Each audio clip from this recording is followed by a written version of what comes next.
Hi everyone, and thanks for joining me during the Tech Recruitment Coffee Chat. So today we are going to talk about the recruitment strategy. And the thing is that I had a call with about 10 CTOs. It was a group call that I hosted where we talked about some of their vacancies and our clients and how do we actually help CTOs. So there are some really cool strategies that I would like you to know about. So I just printed out one slide with some of these strategies, and I'll walk you through them, all right? So also, if you are a hiring manager, if you are a CTO, you may benefit from this really high-level overview, okay? So I walked these 10 or 9 CTOs during the call through these steps, like what we did for some other clients and how we actually merged clients coming from different sources to eventually present like really top-notch candidates for one of our clients who is based actually in San Francisco. So the bar is really high in this case. So look, the recruitment strategy, hopefully you will be able to see it like this, and maybe I'll include this file below this video, so there could be a link to just this one slide, an image or PDF or whatnot. So what you can see here is first sourcing. Like obviously we need to source those candidates, but the question is how, right? How do we source those candidates when the bar is really high? Say we are looking for open source contributors, right? So where else can we look for open source contributors if not on GitHub, right? So we dedicated one resource, one tech sourcer to only focus on GitHub. And we were getting like really cool candidates. So I was actually the one who was reaching out to those open source contributors just to make sure that it's not like relatively junior recruiter reaching out to them. I mean, the sourcer was not junior, but this is naturally what happens on the market, right? Like you have gazillions of junior recruiters who are transitioning from non-tech to IT recruitment, and they are reaching out to candidates. And this doesn't really work. So that's why we wanted to have this mid-level tech sourcer who is sourcing candidates through GitHub based on predefined criteria, based on predefined keywords, and then I'm reaching out to them as a senior IT professional. And that worked like a charm. So sourcing on GitHub based on predefined criteria brought us several like really good candidates. Some of them from these companies like Microsoft, who were thinking about changing their job, and as soon as they saw this opportunity, they were like, oh wow, let me get interviewed. The second sourcing strategy was on LinkedIn, and that's a no-brainer, right? Everyone uses LinkedIn to source for candidates, even though these days, as of May 2021, LinkedIn makes it more difficult for us recruiters to reach out to candidates. And in fact, it's not my preferred strategy just because it's mainstream, everyone uses LinkedIn, and IT professionals are already sick and tired of recruiters reaching out to them on LinkedIn. So even that's why I don't really prefer using it. I'm not saying I avoid it because it's still mainstream, so it's hard to avoid it completely, but it's good to have a mix of different approaches, and this was just one of them. And we were looking, for example, for DevOps engineers on LinkedIn because it's a little difficult to get them on GitHub, for example. Okay, so it's easier on LinkedIn, so that's what we used. Okay, so sourcing GitHub and LinkedIn. The next strategy, social media campaigns. So you can see here 2 different tactics within this strategy. So the direct messages through hyper-targeted campaigns, automated campaigns. I don't mean like sending emails manually, but I'm referring to automated campaigns through LinkedIn. And again, it's not any dark zone or shady gray zone. This is the LinkedIn advertisement platform, which could be used. It's super expensive, but it could be worth if you know how to use it. And we used it. We got some really good candidates also through this channel. And the Dream Job Show is our other other method, our set of campaigns that we organize to capture a wider audience. So on Facebook, it's not hyper targeted as on LinkedIn. It's rather broad, but the costs are much lower.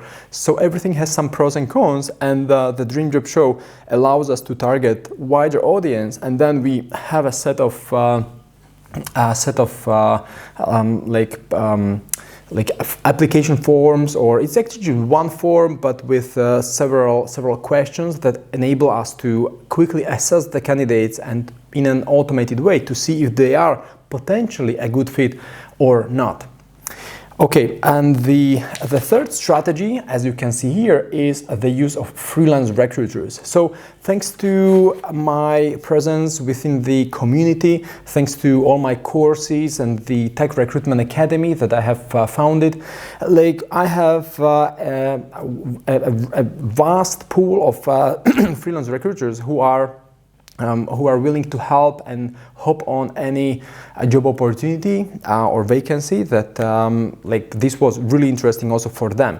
So it needs to be interesting, there needs to be a good incentive, good commission, but some of them are really cool and they have great talent pools, so they don't have to source on LinkedIn because that's what we did anyway, so they can tap on their talent pools. So these freelance recruiters also brought us lots of really great, highly qualified candidates. And the fourth strategy is job portals. Even though, you know, like the best candidates are not there, but we just didn't want to skip it just in case, right? Like the chances are low, but you may get lucky. So we used a few job portals, but now in hindsight, none of the candidates who were interviewed eventually by the client were coming through job portals. So yeah, like it's probably good to invest a few $100s to still use job portals just in case there is someone, but for this position, like I would most likely not repeat it again because we are talking about open source contributors and they are usually not looking for jobs on job portals, right? They may, but you know, you never know. So it's, yeah. Depends on your budget and your preferences and your time capabilities. Can you spend time to go through those not qualified candidates? Do you have the time? Can you respond to them? If not, I would probably exclude job portals. And on actually the second page of this sheet, you can also see a short list of these candidates. It's actually blurred, but what I just was showing to those people who were on the call is the diversity. So what we can see here is a list of candidates who were shortlisted and the source they were coming from. So one of them was from GitHub, the other from a freelance recruiter, the other from the Dream Job Show, the other from LinkedIn sourcing, so active sourcing, and another from the Dream Job Show. Okay, so what was really cool about this was the diversity and the mix of the candidates who were coming from different sources. So that's definitely the takeaway that I was stressing several times during the call with CTOs. It's really good to diversify and not to just focus on one source, because maybe some of you who are in the initial stage of the company, say maybe you are now at 10 employees or 20 employees, you may be a CTO and you wonder what to do. Like obviously you don't have time for everything, but you start with, for example, your referrals, right? You start with your investors who can refer someone, or you start with your friends and network, friends, family, right? So that's the easy low-hanging fruit. But at some point you will waste this resource and you need to use another resource. So then it's just a question, what can you still use effectively? Can you effectively use GitHub? Great, use it. If you are a technical person, a CTO, a hiring manager, then you know how to use it, right? Maybe you will not have time to really follow up with candidates. Actually, they are not candidates yet. They are contacts. So you need to follow up with them first time, second time, third time until they respond and you get them on a call. So if you have time for that, great. If not, You may use services such as ours. When we scroll through GitHub, we get those contacts, and then we follow up with them, and we only introduce you to those who are interested and who are qualified to your vacancy. So you can sort of outsource the initial part, which is most time consuming, most mundane. It's no fun at all. If you are a CTO, you should not be doing that kind of a job, right? And also with these other strategies, like it's not rocket science. You could also set up a campaign on LinkedIn, but really, do you have time for it? Do you have time to follow up with the latest trends? Do you have time to optimize those campaigns? Most likely not, right? You should not be doing it. You should focus on your business, your technology, your product, right, your team, but not to source candidates through LinkedIn or GitHub, or to organize campaigns, or to submit job descriptions to job portals and then receive 20 not qualified candidates every day, right? Like that would just waste your time.